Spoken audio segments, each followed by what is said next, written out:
Em 9 minutos, uma conversa com um dos arranjadores musicais mais solicitados aqui do estado, que é o músico Warley Kaiser, com quem nós passamos a conversar agora.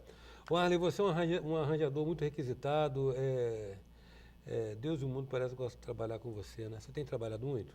Graças a Deus. É. Graças a Deus. Obrigado pela oportunidade de estar aqui com você. Fico muito à vontade aqui, muita vontade mesmo. Então, eu tenho trabalhado, graças a Deus, não posso reclamar. São tempos difíceis, assim. As pessoas... fazer uma produção hoje não é como há tempos atrás. A venda de CD era muito maior. Hoje se vende menos CDs, os cantores estão mais preocupados com a venda de shows, porque os CDs quase não se vendem. Então, há uma tendência de diminuir o número de produções, mas, graças a Deus, nós temos trabalhado. Não, gravar é uma coisa, mas fazer arranjo é outra. Ou seja, por mais que você troque o CD pelo MP3, alguém vai ter que fazer arranjo, né? Com certeza. Alguém vai ter que, digamos, rechear a música. Tem que fazer a música. Então, nisso aí, o seu mercado parece que... Agora, você é particularmente muito queridinho da turma gospel, né? Eu na verdade, nasci nesse meio, né? Estou muito inserido. Meu pai é desse meio, eu sou desse meio. Então é normal que você seja mais conhecido naquele circuito onde você anda mais. É um circuito que eu ando mais. Então é normal que as pessoas me chamem mais. Mas você ouve gospel ou jazz? Não, eu primeiro ouço música. Eu ouço música. Alguém já disse isso, né? Só tem dois tipos, boa e ruim. Eu ouço música.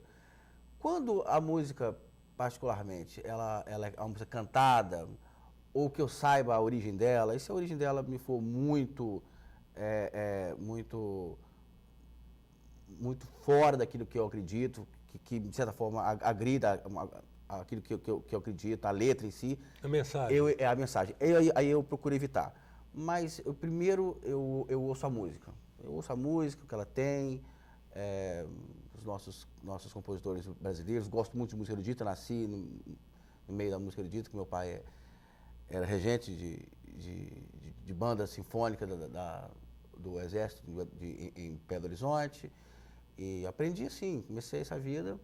Então, primeiro a música. Aí, evidentemente, quando a música tem uma letra, quando você sabe que ela tem um início, um significado, aí talvez eu evite, porque pode não ser tão interessante. Fere suas convicções, né? Isso aí. Agora, além de fazer arranjo, gravar, você tem estúdio requisitado, como eu falei, né? Você também se apresenta em eventos com conjunto? Você tem um conjunto, uma formação?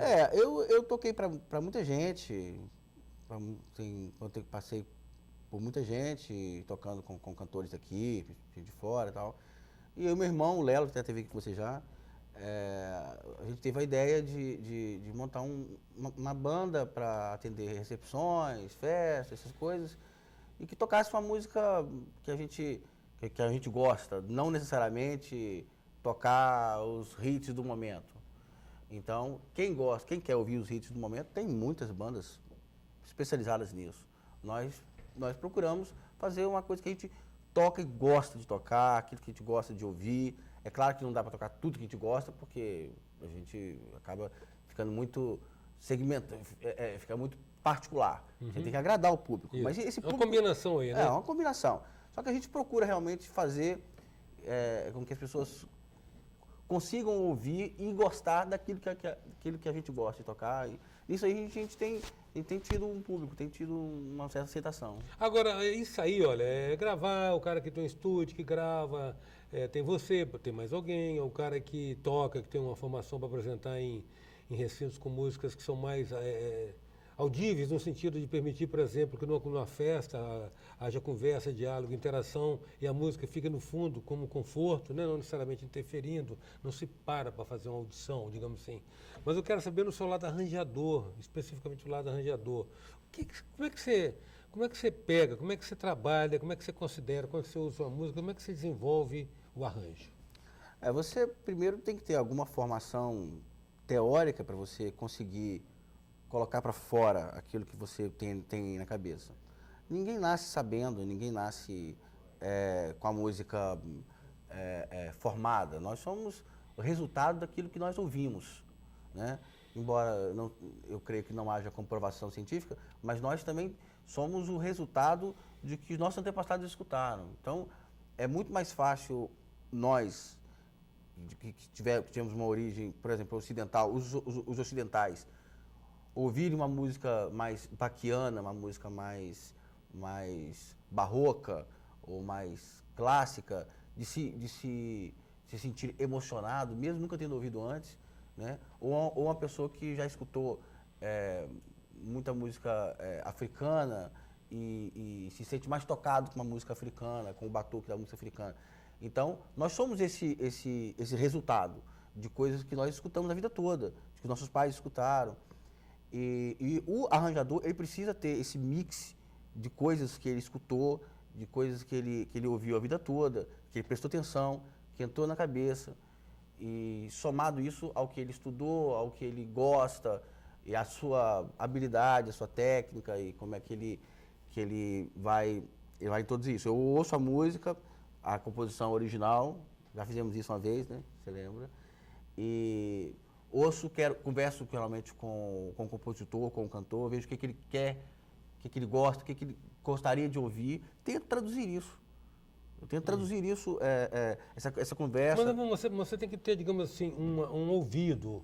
Você deve ter uma percepção auditiva para entender assim, qual instrumento que seria, de repente, que vai fazer aquele fraseado melhor, como é que você vai colocar os instrumentos para dialogarem. Isso aí você vai construindo mentalmente. Por exemplo, Beethoven, nos anos finais de vida dele, era surdo, né? Sim. Então ele compunha tudo na imaginação, né? Sim, mas ele ouvia, porque a verdade é que quando você ouve em silêncio, ter ouvido ou não ter, não muda a diferença.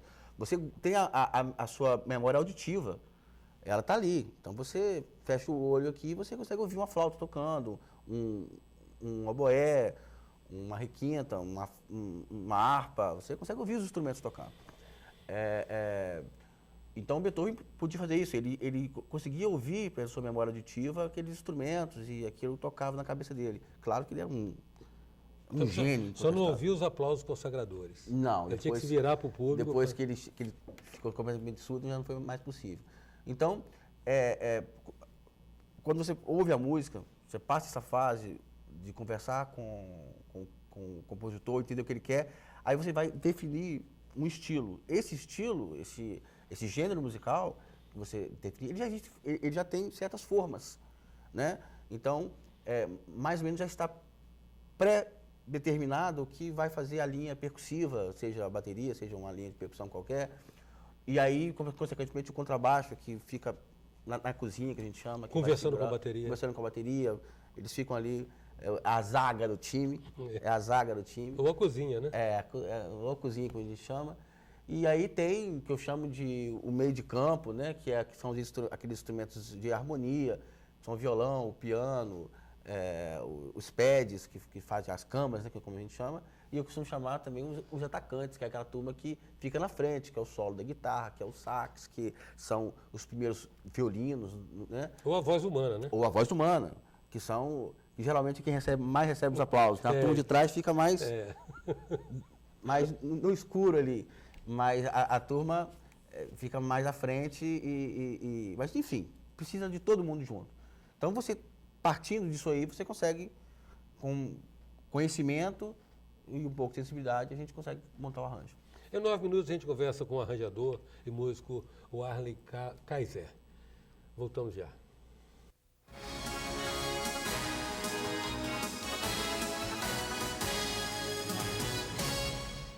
Voltamos com 9 minutos que traz o músico e arranjador Warley Kaiser.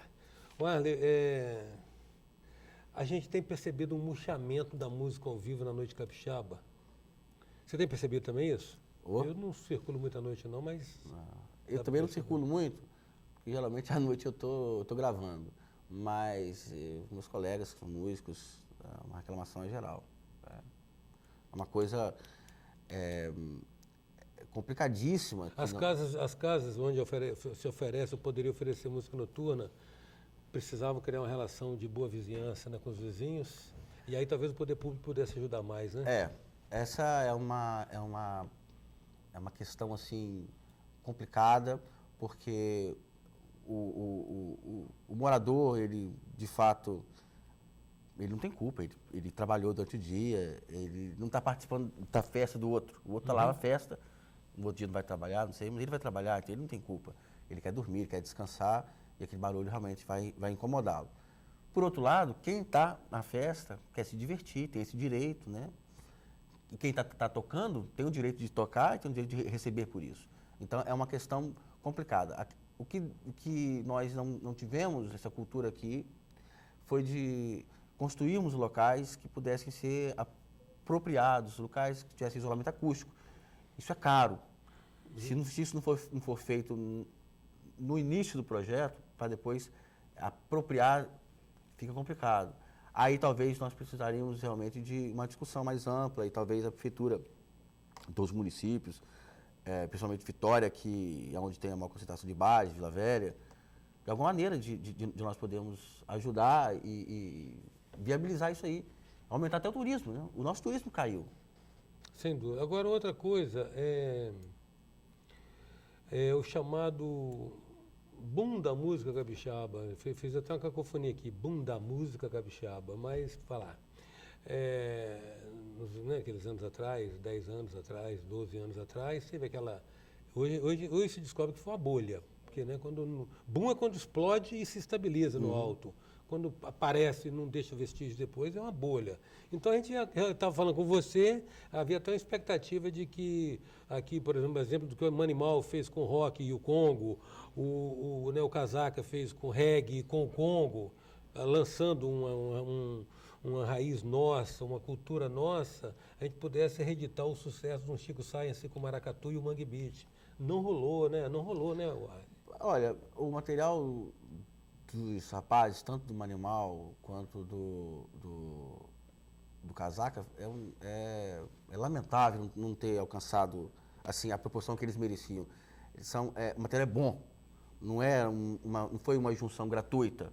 Eles juntaram genialmente o Congo com o rock, com o reggae, fizeram uma coisa muito boa de se ouvir, inteligente mesmo, muito bem gravado. Eu não tenho uma explicação e tenho uma presunção. Eu creio, uma suposição, perdão.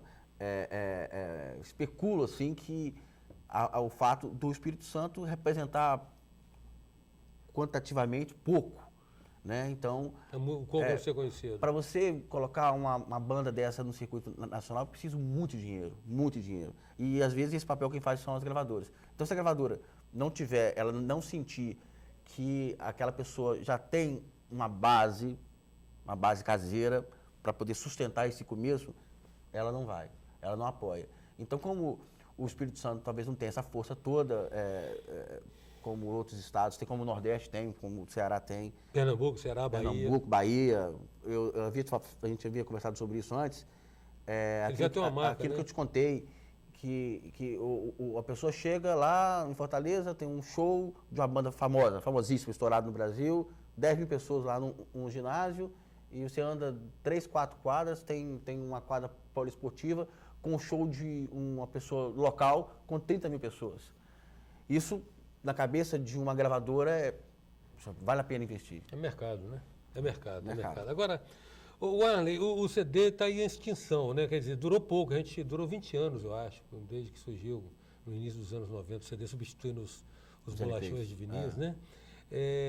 Com o advento da compressão digital, os MP3, MP4, o CD hoje é um release, né? O artista grava o CD para distribuir, para o trabalho dele ser conhecido e ele vender um show, né? Como é que você vê essa mudança? Você acha que a internet vai salvar a indústria da música com a extinção das gravadoras? Rapaz, essa é uma discussão lá de cima, né? A gente aqui embaixo... Vamos especular aqui embaixo. Vamos especular no chão da fábrica aqui. Mas,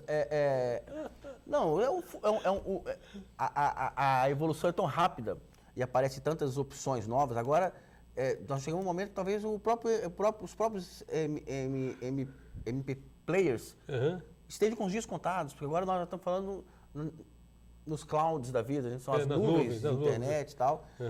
Então você já vai poder ter um contrato com uma empresa tal e aquilo está disponível, você não precisa fazer download mais, nem download você vai ter que fazer mais. Então a gente, na verdade, é uma evolução muito mais rápida do que a gente consegue acompanhar, é muito veloz. O fato é, a mídia de CD em si, eu considero dias contados, porque as pessoas já não vão ter mais players nos seus carros, já devem acabar, daqui a pouco nem rádio vai ter rádio como nós conhecemos, as rádios serão via internet, serão web rádios, né? É um futuro próximo, todo mundo comenta isso. E os aparelhos de DVD, de CD vão ficando cada vez... São periféricos de acesso, né?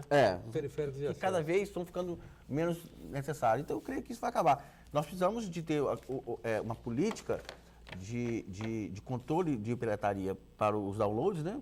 Que já existe em outros países com mais eficiência. E no Brasil ainda isso é novidade. Quando nós tivermos realmente... Quando uma pessoa chegar na internet e ver uma música de um compositor e pensar em dar o download e lembrar que isso pode causar um processo, de fato, e que não custa nada ela gastar R$1, R$2 e comprar aquela música, quando nós estabelecemos a cultura, aí eu creio que vai ter um novo momento. Prazer em revê-lo, Arlen. Sou muito grato pela sua presença novamente aqui no 9 Minutos. Eu que te agradeço muito, fiquei muito feliz com o seu convite, estou sempre à disposição, qualquer coisa é só chamar a gente. Grato, Arlen. Em 9 minutos, a presença desse belo arranjador, que é o Arlen Kaiser. Conhecendo o trabalho dele, vocês vão entender a razão da admiração. Até já. Sou passageiro.